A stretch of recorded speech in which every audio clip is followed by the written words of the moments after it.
Roof Max of Hickory. Affordable roof rejuvenation. Visit MakeMyRoofLast.com. Good evening and welcome into the Christmas Eve edition of the WHKY News. I'm Ralph Mangum, and today is Tuesday, December 24th. I certainly hope your Yuletide is off to a wonderful start.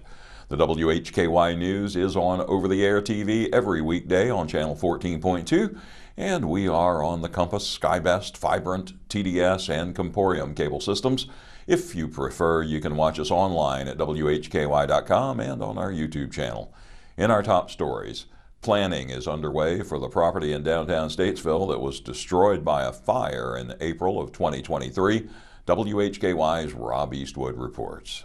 According to the Iredell Free News, a three-story building containing a restaurant, office, and retail space is proposed for the downtown site at the corner of Broad and Center Streets.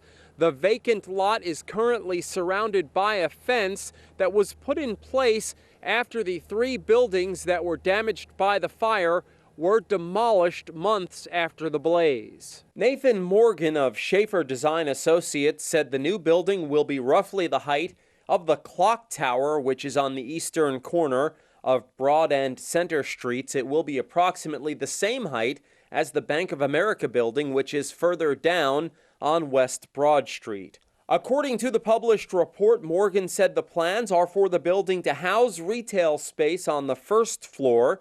The second floor will be for a restaurant space. He says it will be a New Orleans French Quarter style restaurant. It will include an outdoor space overlooking downtown, and the third story will feature a penthouse space for offices and a rooftop patio for the restaurant, as well as mechanical equipment. Once the committee gives its approval, the design process can start to determine the cost of the project. You can get much more on this by going to this story at our website, WHKY.com.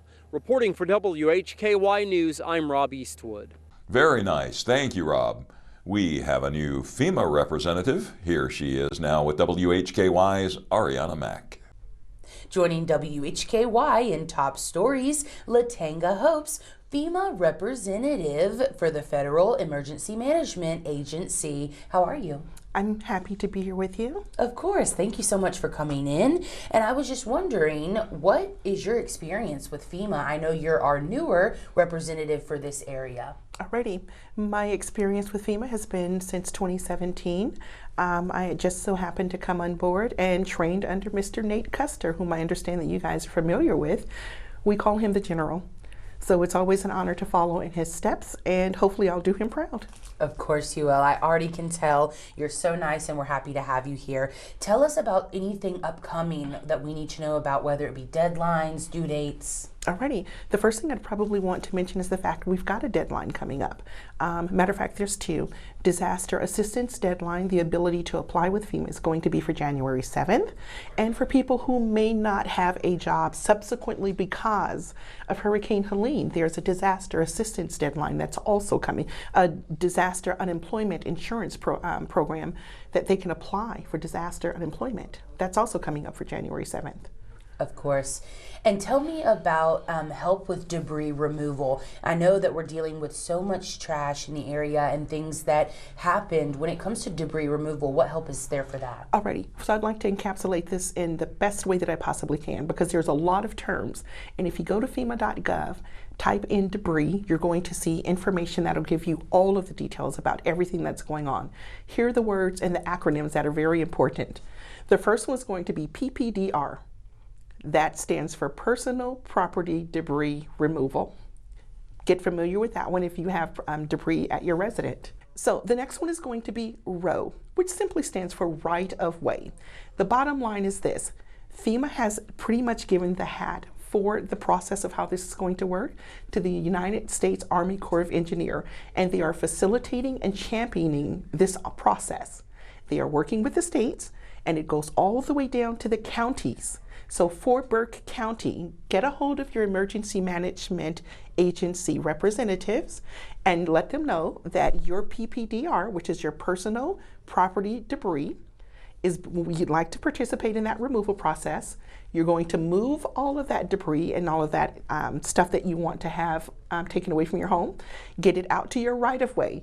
The right-of-way, ROW, is probably going to be right out in front of your home. And what you might want to do is just give them a nice jingle or a phone call and just say, I'd like to make sure that I know when is going to be the first pass. Because the first pass means that's going to be the date that they're going to come through and just start picking these things up. And of course, it's free of charge. Is there anything else you want to add? Thank you for being here. Remember that the number to call is 1-800-621-3362. You can complete your application utilizing that phone. Go to disasterassistance.gov and remember the deadline is January 7th. We'd like for you to get your application in.